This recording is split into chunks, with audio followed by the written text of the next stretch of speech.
So hello and welcome everybody. I am at the fairy pools today, which is in the Isle of Skye in the Hebrides Islands, and I've taken a little break, and on the break I found this amazing place which is called the ancient fairy pools. And the fairy pools, there's a big story behind them which I'll go into in this episode, but what's so interesting about them, what I find fascinating, one thing I've heard, if you put your head into the water and submerge yourself into the water, there is a way to access the fairy realm. The fairy pools are located on the Isle of Skye in the Hebrides Islands in northern Scotland. The official narrative to the story of the fairy pools goes back to the 12th century, where the local clan MacLeod chief apparently married a fairy princess at the fairy pools, giving rise to many fairy placed names on the Isle of Skye. As beautiful as this location is, there has been a very bloody past to it. While there have been no records of fairies in this area, there is many stories of folklore of fairies and giants within this island. The first written reference to the fairy pools appears to be in a 1930s tour guide.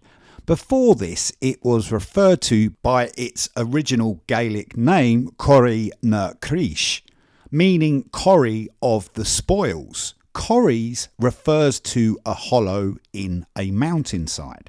The Cuillin Mountains are in the background, which are one of the three main mountain ranges on the Isle of Skye. This mountain range are the remains of volcanoes with many underground reservoirs flowing through the ancient rock. The crystal clear blue waters that flow into the River Brittle, which are the fairy pools, comes from this volcanic purification that the streams pass through in the mountains.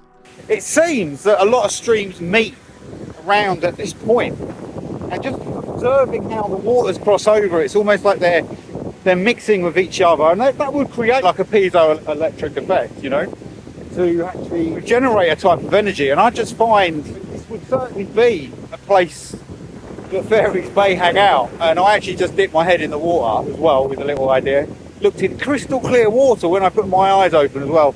Unbelievable. It's pure, absolutely pure water here. But you know, like all these mountains, when you look at them, especially this one here, which kind of lays right next to the fairy pools, I just think it looks like a pyramid. And the way you have these kind of like veins coming out of the mountains, and the way it cuts through, and you've got these waterways, it's just fascinating, you know. You can really see this kind of raw landscape, quite incredible. The fairy pools are full of legend and folklore, with many stories surrounding the pools and the fairies that are said to inhabit them. According to local legend, the fairy pools are home to the Blue Men of Minch, also known as storm Kelpies, a group of mythical creatures that are said to lure sailors to their deaths. This is an extract from Donald Alexander Mackenzie's book Wonder Tales, Scottish Myth and Legend, published in 1917, describes the legend of the creatures. The strait which lies between the island on Lewis and the Shant Isles is called the Sea Stream of the Blue Men.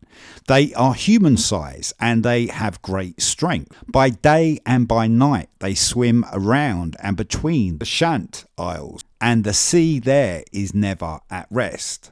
The blue men wear blue caps and grey faces which appear above the waves that they raise with their long restless arms. In summer weather, they skim lightly below the surface, but when the wind is high, they reveal in the storm and swim with heads erect, splashing the waters with mad delight. Sometimes they are seen floating from the waist out to sea, and sometimes turning around, like dolphins when they dive. The origin of the Blue Men legend is unclear, with some suggestions that it originates with the Moorish or North African slaves marooned in Ireland in the 9th century by the Viking pirates and slave traders.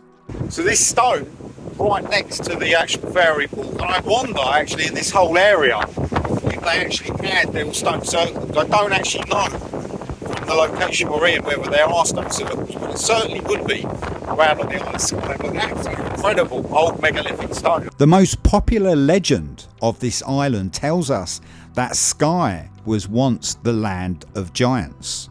These enormous figures roam the island from the Cuillins to the Cuillin mountain ranges, the sound of their constant fighting filling the air. Or was this something else?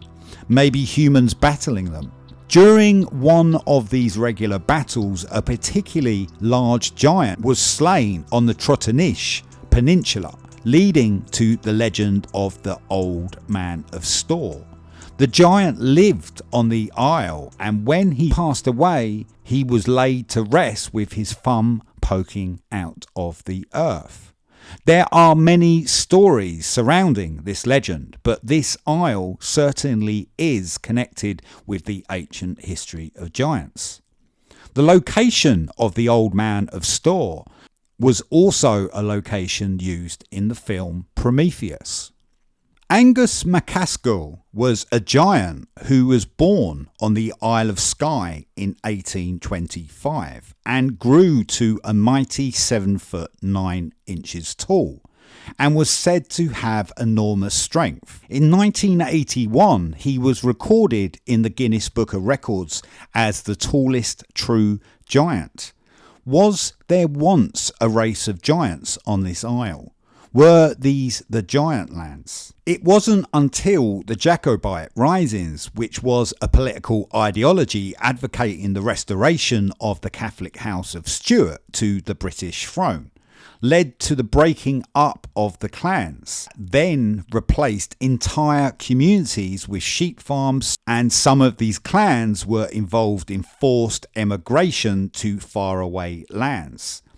So was this more a reconfiguration to what was actually once in these ancient lands? Was this part of the 1800 reset? Human traces on the island date back to around 6000 BC, evidenced by shell middens from the Stone Age, and this is no doubt once a Druidic island with Celtic tribes and a long-standing ancient history. The earliest records of the Isle of Skye are Roman sources, such as the Ravenna Cosmography, which is a book held in the Vatican Library. The book refers to it as Scitis and Scitis, and this may be connected with an early Gaelic word, Scitis, which means winged. In the Norse saga, Skye is called Skeith. In the saga of Hakon Sjösson and a skaldic poem in the Heimskringla from around 1230 contains a line that translates as the hungry battle birds were filled in Skye with the blood of foemen killed. Once you discover the history to this place, you realise how incredible the film story of Prometheus is. With an expedition team led by archaeologists in 2089 discover a star map among several unconnected ancient cultures within a cave they found during their expedition on the Isle of Skye. They interpret this as an invitation from humanity's forerunners or engineers. The island is definitely connected to the skies and somehow the stars. There is too much ancient folklore to this island and the surrounding area to be ignored. Sadly, after my visit, I was to discover that they wanted to put wind turbines on the Cuillin Mountains behind the fairy pools, which would completely destroy this area of beauty, magic and wonder. A place where we can reconnect to what we have lost and remember our true existence on this planet. The light changes throughout Skye and the fairy pools are full of magic and wonder, creating breathtaking transitions to the landscape. Although we have been trained and programmed to only see within the five senses, there is a huge power to this land and something we all have to be aware to, including those who wish to oppose this natural settlement. Like all the areas on Skye and the surrounding Hebrides Islands, were these lands once used to access the astral plane? Were these places of restoration and healing? What we see as primitive stone circles were actually advanced technology that was tapping into the Earth's grid through the use of sacred geometry. Maybe we will know the full answers one day, but it is most certainly our job to investigate these places of mystery and ask questions beyond what we are presented with. So thank you for watching, everybody. Please subscribe if you haven't already, or you can join the member section as well. And up on that, just crossing over a stream at the moment.